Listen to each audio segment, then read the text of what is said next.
This one is called Ptah.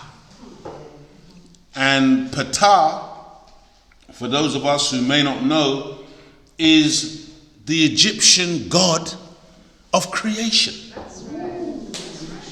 This is what this represents. He is the god of arts and crafts. He is the god who is in Egyptian folklore and mythology. He is the God who is responsible for the creation of the heavens and the earth. He's a black God.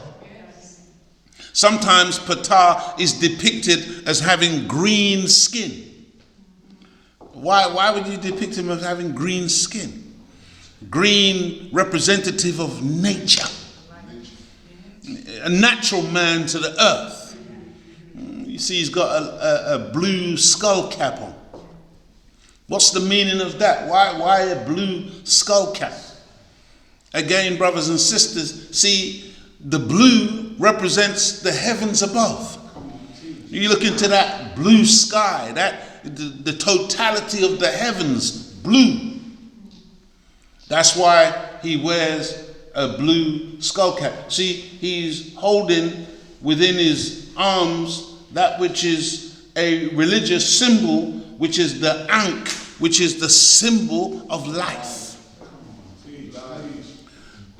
Beloved brothers and sisters, the scepter and the symbol of the ankh on this, it's actually painted in 24 karat gold leaf. And it's really a weighty thing. It's very beautiful. And it's symbolic, and more than symbolic, and it's kind of like, what I wanted to talk to you about today. Because you see, brothers and sisters, in terms of history, we're constantly thinking about and talking about God on this planet. Everybody talks about God, but what kind of God are they talking about? Come on, man, teach. And we're taught that, see, Egyptian history, according to this planet and what we're taught on this planet today in our lifetime, Egyptian history is the oldest history on the planet. And how were the Egyptians depicting God? As a man. So I know some of you when you think about your God, you want to think about some spook. But the ancient people never depicted a spook. The ancient people always depicted a God in human form. This is very important. This is very important. Beloved family, he's a handsome brother. Can I get a witness? That's a good looking black man right there. I'm praying to Allah that our young children and our people generally will begin once again to start to fall in love with their black self. Will really start to look in the mirror and love what they see reflected back, and stop this self-hatred where we try to change ourselves in every way and every form to look and to be other than ourselves. It is my hope and my prayer, beloved family, that one of these days, very soon, we will get that spark of energy back. That spark of knowing back, where we will appreciate and understand who we really are. and will not allow ourselves to continue in miseducation, where we're looking at Caucasian people and other people and thinking that because we don't look like them, somehow that makes us inferior. This is sad, beloved. This is the original man. That's how we look. Beautiful, high cheeks, that black, angular face, those broad shoulders, small waist, upright bearing. Come on, man. Proper lips. Lips, beloved. You got to have lips. You can't eat fruit without lips. You got to have a proper nose to breathe. These little pinched up things on your face. Come on, man.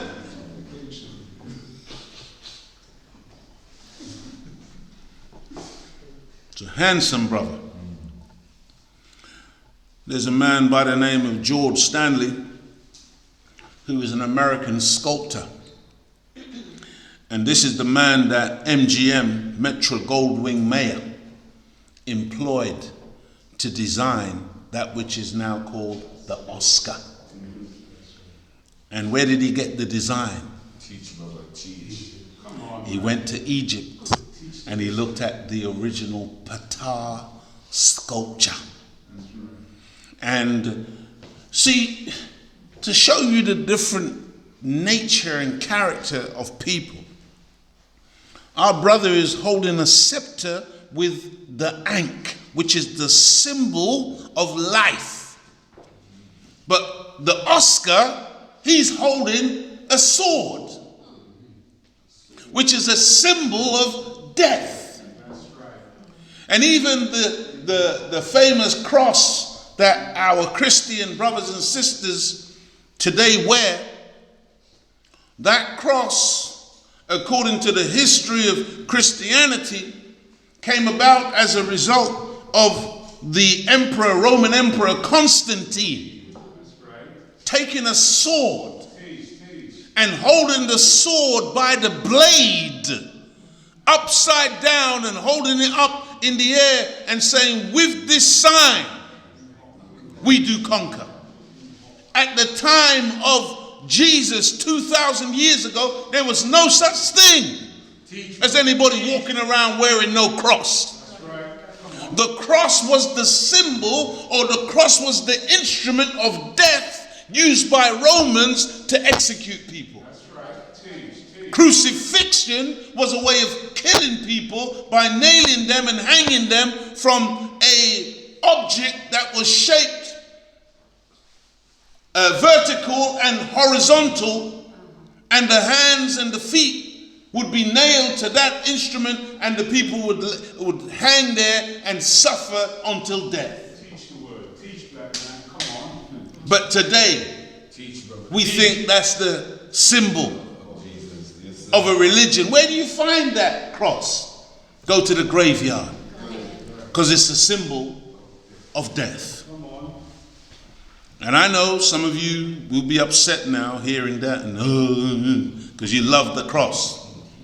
But you see, that's the same as if my parent, I heard the Honorable Minister Louis Farrakhan say, imagine, and I'm paraphrasing, imagine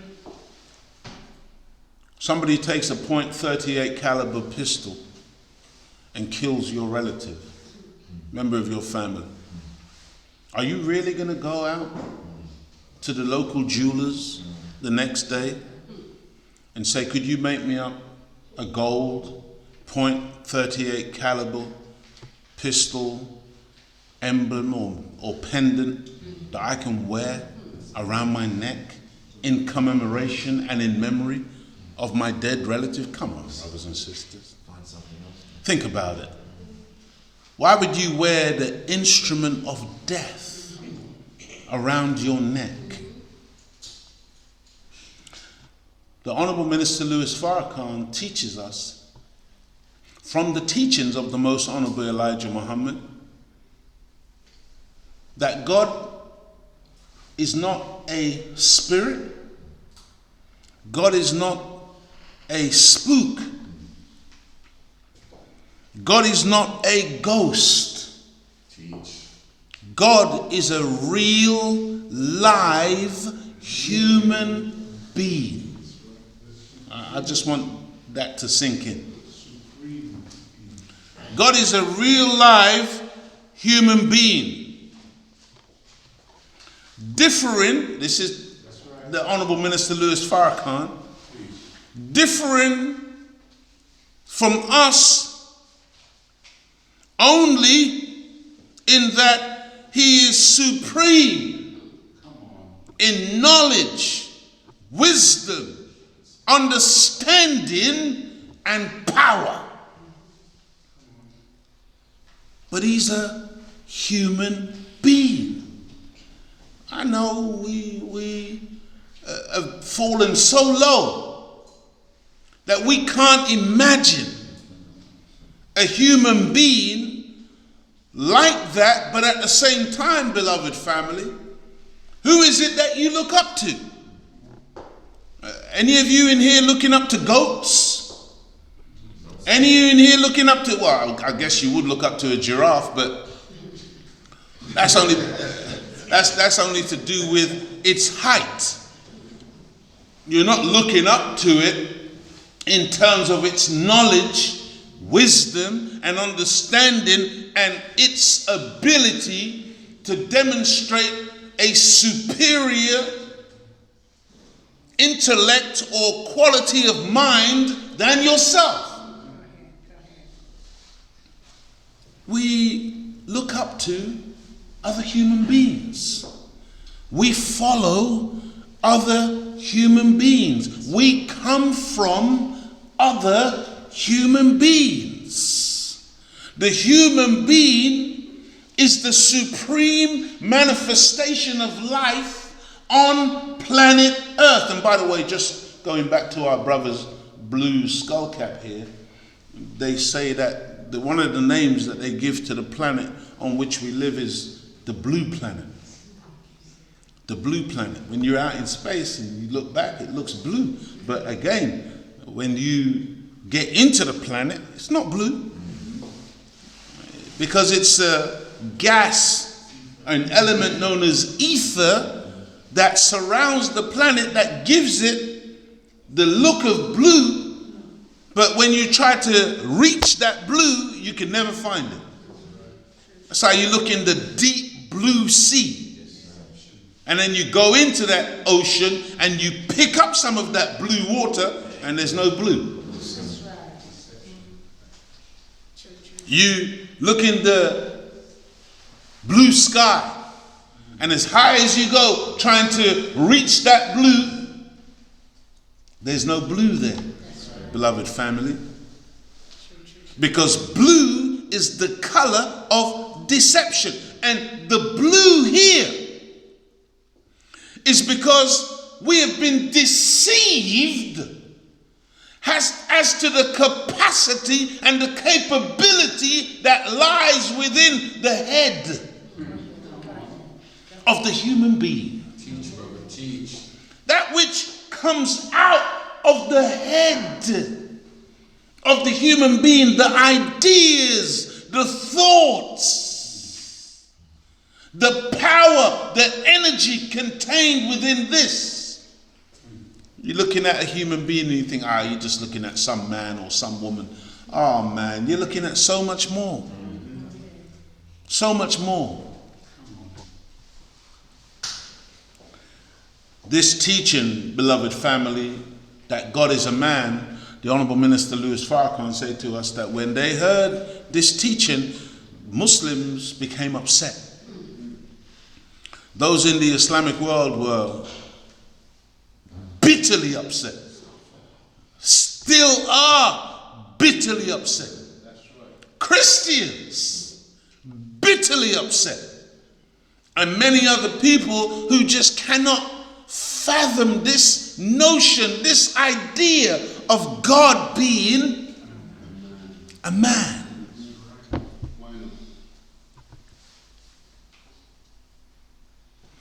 One of the reasons why they struggle is because the Most Honorable Elijah Muhammad only went to the 4th grade of school. Teach. Do you know what that's representative of? That's representative of all of us. An unlearned people. Do you understand, beloved? 4th grade of school. Do you understand that for 400 years, you and I were disallowed to read or to write? The first instruction to Prophet Muhammad, peace be upon him, in that cave where he received the revelation was Iqra. Read in the name of thy Lord. How do human beings learn? Read, beloved. We've got to be readers. We've got to be able to read. Do you know what a scientist is? A scientist is one who reads signs. That's all it means. One who's able to read signs. You become a scientist. But reading and writing are unique skills reserved to the human being. Have you ever seen a rhinoceros get down and read something or write a letter? Doesn't happen, beloved. That's unique to us. The use of instruments and tools and all of these things that we have employed for our purposes as human beings. Come on, man, teach. He only went to the 4th grade of school. And a lot of these people who became upset, they went to theology school. Not only did they graduate from universities and colleges of higher schools of learning, but they also went to theology school. They also went to seminaries of religious education. And here comes Elijah. Only went to the 4th grade of school. And what did Elijah say? Elijah said, no, let me say it like this. Elijah had the audacity to say, I met with God. See, beloved? You see, beloved? We live in such a spooky world. And unfortunately, because we live in a spooky world, most of us can't even begin to approach reality. And when I say reality, I'm talking about the way in which God operates. He said he met with God. And he said that God taught him. He said, Leo Muhammad is not. I'm not the teacher, okay? I'm a baby student of a great teacher, of another great teacher, of a master teacher. And so I'm just repeating what the Honorable Minister Louis Farrakhan has taught us, that Elijah taught him and us, that this God in person taught him face to face for 3.5 years. I want you to think about this now, beloved. And he left him, Elijah, with a mission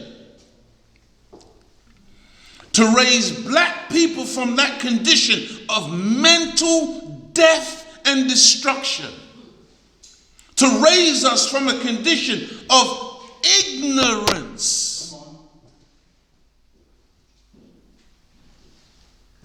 into an upright, living perpendicular. Mathematical term. To be upright, to be straight, to be elevated. This was the job given to Elijah after 3.5 years of face-to-face teaching with God.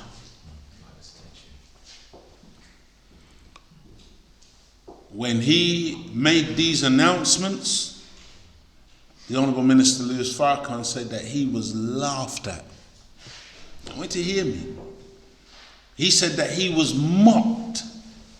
He said that he was ridiculed. Any of you can bear witness to any similar thing happening to you in the face of some of these people today who laugh and mock and ridicule when we say that Allah came in the person of Master Farad Muhammad?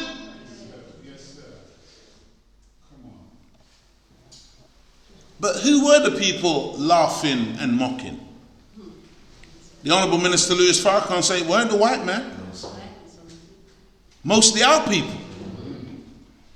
Because who are the people who have been miseducated and taught about spooks? You know, Allah blessed us to go to Eton in the past, where we went and we lectured to the Etonian students. Some of the future leaders of this world were in that school at the time when we went and lectured on the teachings of the Most Honorable Elijah Muhammad.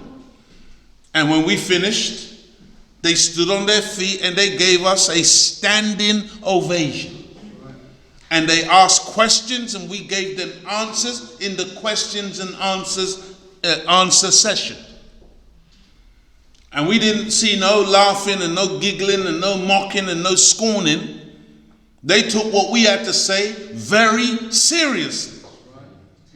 But our people and some of these so-called religious people, ooh. See, beloved,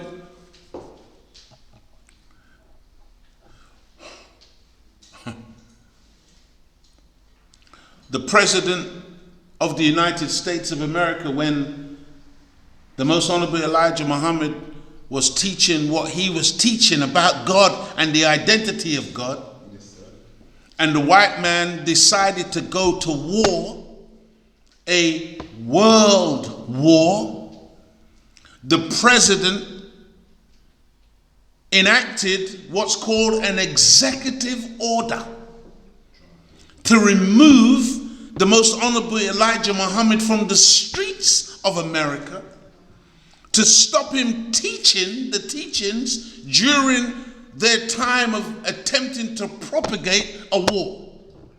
Because they didn't want him teaching black people the proper use of themselves during such a war, because they wanted to use us as cannon fodder. And you know, that time has passed now, and you know the history when we went and we fought and we bled and we died all over Europe and in all parts of the world on behalf of America and Britain and the so-called Allied powers. And then when the war was over, what happened? Did we get freedom? Did we get justice? Did we get equality? Or were we faced with more racism, more persecution, more negativity and harm heaped upon those people who gave such sacrifice for a freedom that we have never ever enjoyed? But the President enacted an executive order. The Most Honorable Elijah Muhammad, beloved family, produced many student ministers and sent them into the cities all over North America. And some of these have become, iconically famous.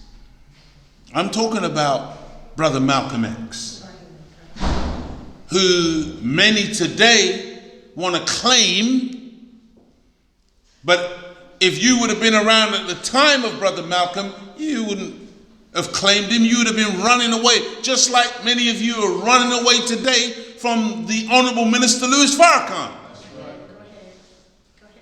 I think in the Christian church they asked the question, were you there when they crucified my Lord? Talking about Jesus. And I heard the Honorable Minister Louis Farrakhan answer the question on numerous occasions and say, yeah, we were always there. Always talking about, yeah, I'm with, or I would have been with. But when the time comes, we're always found running. Before the cock crows thrice, he will be denied 3 times.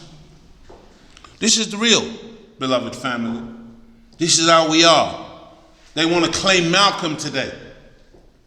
Malcolm, some of them trying to make Malcolm into a prophet. Malcolm never claimed prophethood. Malcolm never claimed nothing like that. Malcolm was a student of the Most Honorable Elijah Muhammad. Before he became a student of the Most Honorable Elijah Muhammad, what was Malcolm? Some of them fraudulently tried to point to the fact that Malcolm's parents were Garveyites. And so therefore, Malcolm had this Garvey teaching. Shut up, you're a damn liar. See, we're twisting truth. No, Malcolm was called Detroit Red. Nothing to do with Marcus Garvey. Malcolm was called Satan. That was his nickname. He was selling black women to white men. I ain't making nothing up. This is Malcolm's own confession. Okay? So stop the lies and the deception. Malcolm had a deficit of a knowledge of self. And he was in deep trouble. And he found himself incarcerated. And in that place of imprisonment, Malcolm heard the teachings of the Most Honorable Elijah Muhammad, and those teachings drove him to the prison library. Read in the name of thy Lord. And Malcolm began reading and studying. And the teachings, Leo Muhammad was a little ignorant black boy growing up on the streets of the United Kingdom. That's my history. None of you can tell me my history. I know where I'm coming from. A place of abject ignorance and foolishness. Didn't know nothing. Didn't have a clue. My parents never taught me nothing about black history. They never taught me, beloved. I never knew. I thought that white girls were the same as black girls.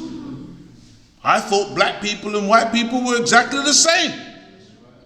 In fact, I can remember arguing that while some Jewish people in a TV studio with me.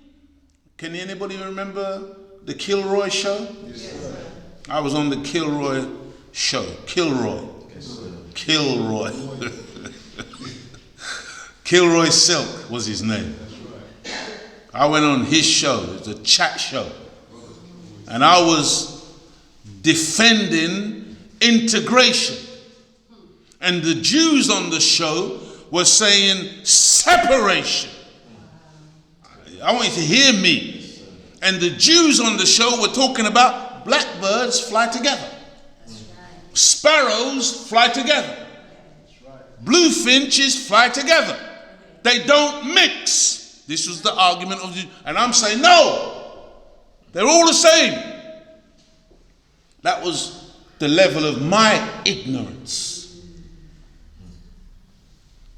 So, coming into the knowledge of the teachings of the most honorable Elijah Muhammad is what began my process of change and the process of transformation which I remain in and which I desire to accelerate, because we're all moving too slow. And the minister has given us the template and the blueprint for that change. Muhammad Ali. I mean, think about this, beloved. Just think about it. You got a boxer. Do you know that before Muhammad Ali, there was no such thing as boxers getting no $1 million purses or anything like that? Did you know who negotiated those $1 million purses for Muhammad Ali? His name is Herbert Muhammad, the son of the most honorable Elijah Muhammad. Because you know, when you watch these modern day documentaries and films that they make, and they see the way they depict Herbert, they depict him like he's a real shady character. And these are demons.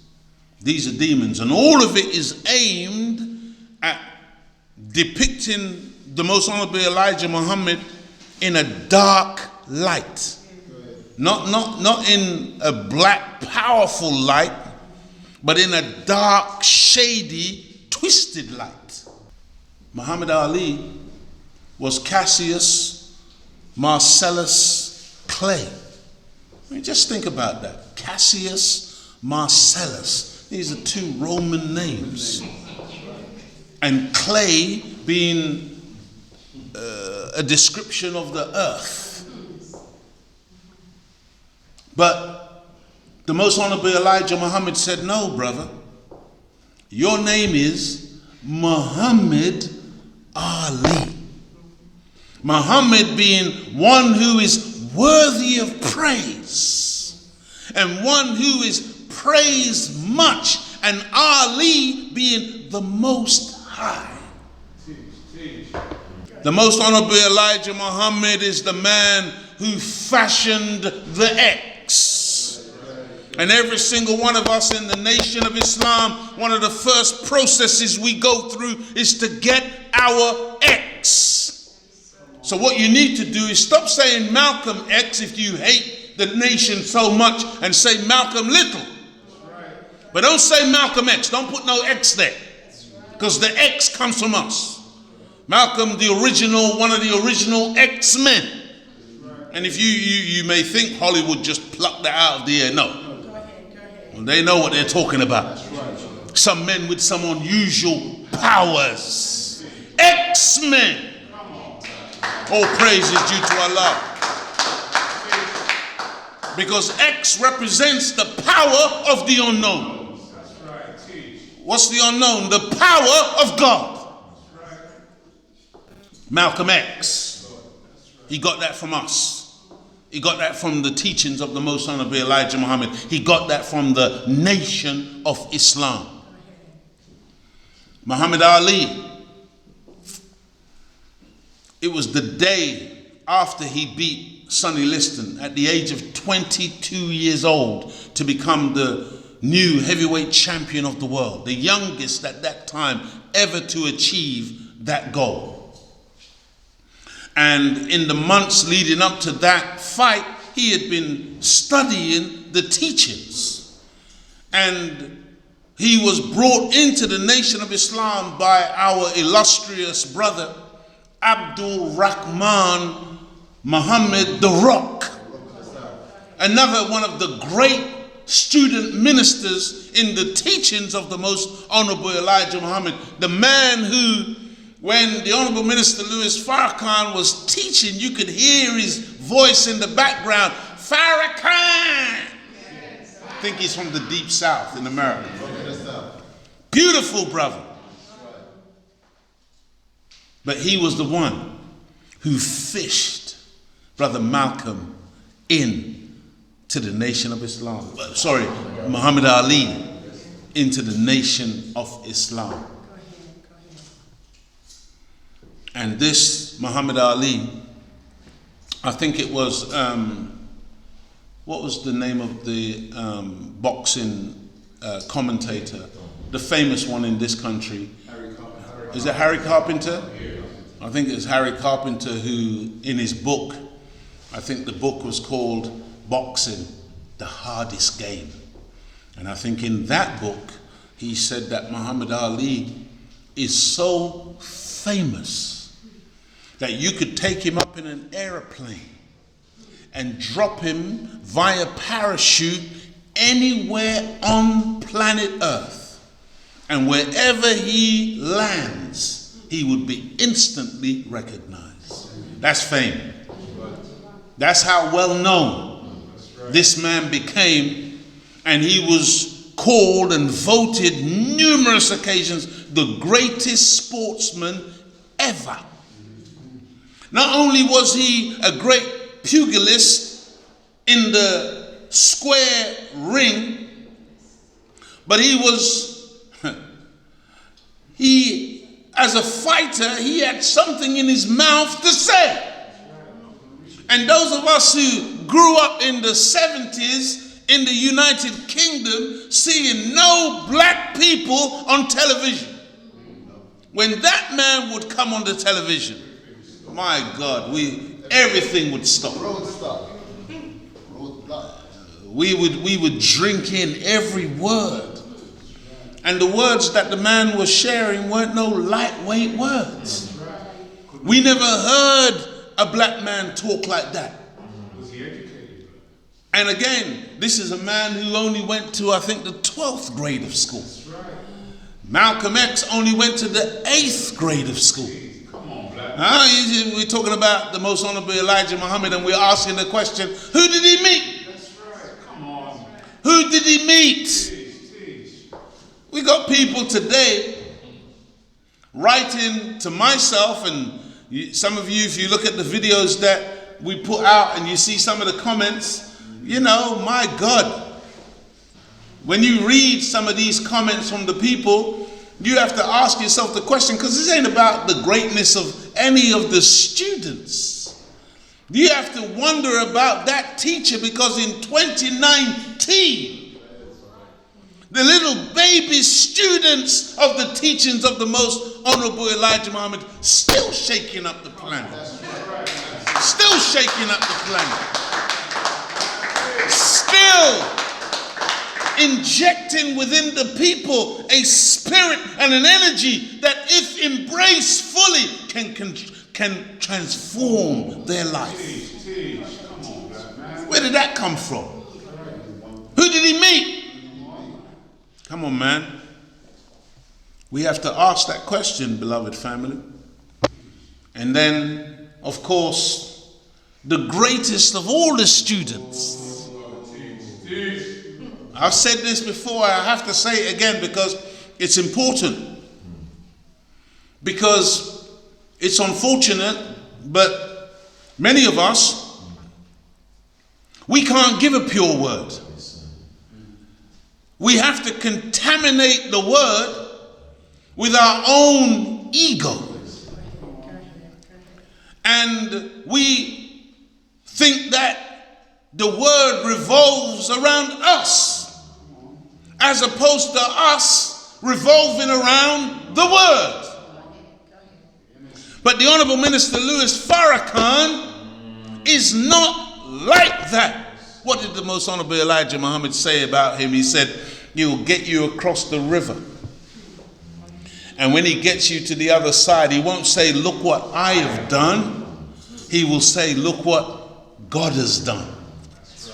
At the end of the most powerful event in the history of the 20th century, that which is called the Million Man March, where he called for 1 million men and 2 showed up. 2 million showed up. At the end of the process, the minister didn't say, look what I did. He said, to God be the glory. That's a humble man. That's a man of God. That's a righteous man who is walking in the fullness of the scriptures. The scripture that says, whatever I hear, that I speak. Whatever he instructs me to do, that I do. And the minister says to the enemy and all who cares to listen, I am not before you of myself. Who did Elijah meet? All praise is due to Allah.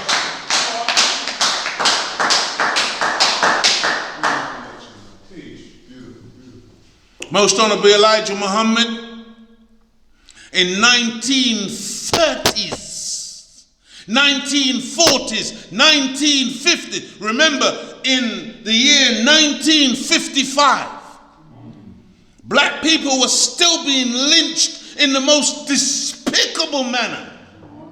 Emmett Till, a little child, 13 or 14 years old, who they say whistled at a white woman. That's what they say. And as a result of that, he was brutally murdered and disfigured in the process, to the degree where his grieving mother said, listen, I want his casket left open so the world can see the evil that has been done to my son. Because you're talking about pure evil. This ain't no lightweight thing. But in 1955, when that was the way black people, little children were being lynched. Older men were being lynched. Women were being lynched. Honorable Elijah Muhammad was saying the white man is the devil. And the white man, even when he imprisoned the Most Honorable Elijah Muhammad, knew that he could not take that man's life. Who did he meet? Who was protecting him? What was the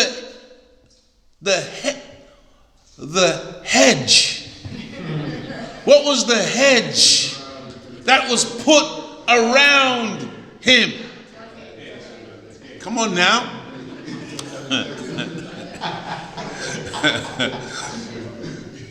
My God, brothers and sisters. We ain't talking about no spooky God here. This is a God who has power over the forces of nature. And he has the power to execute that which he wills. And I have to say, beloved, that some of us, the way we behave, it's clear that we don't believe that Master Farad Muhammad is who he is. It's clear, because some of the things that we do, ooh, there is a reckoning coming. That's right. Beloved family, just for looking strange at a white man or even a white woman, in the 30s, the 40s, the 50s, man could have lost their life. Yet the Most Honorable Elijah Muhammad said the white man is the devil, and never went back on that word for 44 years.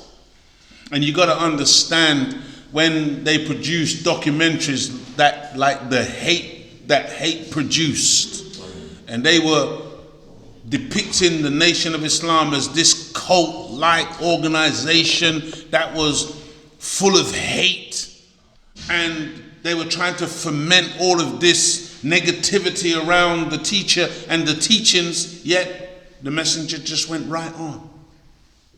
This is the man who is coming out of abject poverty, working on the railroads and doing all forms of menial jobs just to keep a roof over the heads of his family. Yet by the time he departed in 1975, he left a nation worth over $80 million. And he wasn't no crook, and he wasn't no thief. And he built what really was a small empire and a nation with farmland and all manner of infrastructure and aeroplanes and school, universities and ships and hospitals and all manner of different things that would serve a nation. And his greatest achievement was building human beings, transforming human beings from so-called Negroes. Because the word Negro comes from the Latin root necro, which means something which is dead. And the enemy, the social engineers of the enemy who coined that term Negro, they knew what they were doing. And that's why the scripture says that the people of God are dead, deaf, dumb, and blind. And the task of the most honorable Elijah Muhammad is to raise us out of that condition, and it's called in scripture the resurrection of the dead.